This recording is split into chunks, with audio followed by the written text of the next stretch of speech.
একাকিনী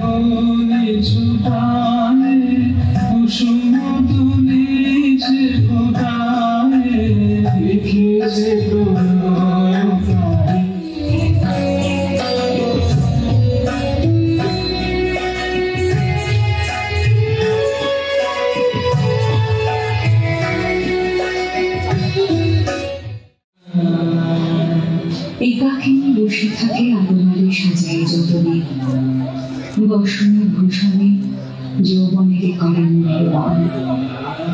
নিজেকে করিবে দান যার হাতে, সে অজানা তরুণের সাথে এই যেন দূর হতে তার কথা বলা। এই প্রসাধন কলা নয়নের কজ্জল।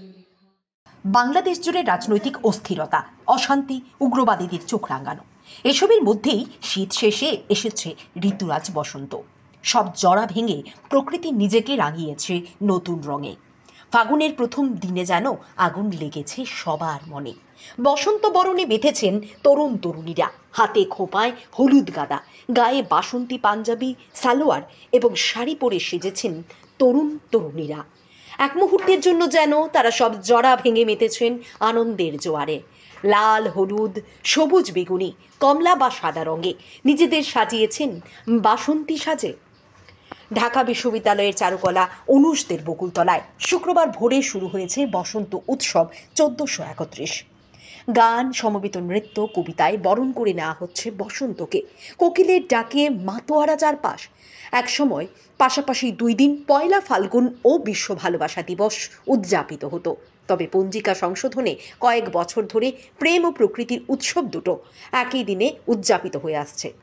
এবার দিবস দুটি ছুটির দিনে অর্থাৎ শুক্রবারে পড়ায় উৎসবপ্রিয় বাঙালি জাতির কাছে এ যেন মধুচন্দ্রিমা।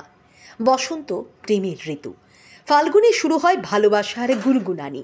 শুধু প্রকৃতি নয়, মানব মনও রঙিন হয়ে ওঠে। খুলে যায় দক্ষিণা দুয়ার। কি নেই বসন্তের? রূপ, রং, রস, লাবণ্য সবই রয়েছে। আছে মাতাল দক্ষিণা সমীরণ। পাহাড়, বন, নগর, বন্দর সব রঙিন হয়ে উঠবে বসন্তের আগমনে। রঙিন প্রজাপতির ডানায় প্রেমের বার্তা। ডালে ডালে শিমুল, পলাশ আর কৃষ্ণচূড়াদের মিছিল। কবিগুরুর ভাষায়, ওরে ভাই ফাগুন লেগেছে বনে বনে। বাঙালি উগ্রতার চোখ রাঙানি উপেক্ষা করে আপন সংস্কৃতিতে মেতে থাকবে, পালন করবে উৎসব। নতুন প্রজন্মের এটাই প্রত্যাশা। ঢাকা থেকে দুলাল ঘোষের রিপোর্ট, দৈনিক সংবাদ অনলাইন। আমার আজকে অনেক ভালো লাগছে, যেহেতু আজকে বসন্ত উৎসব, তো আজকে আবির খেলা হবে, আমার কাছে অনেক ভালো লাগে।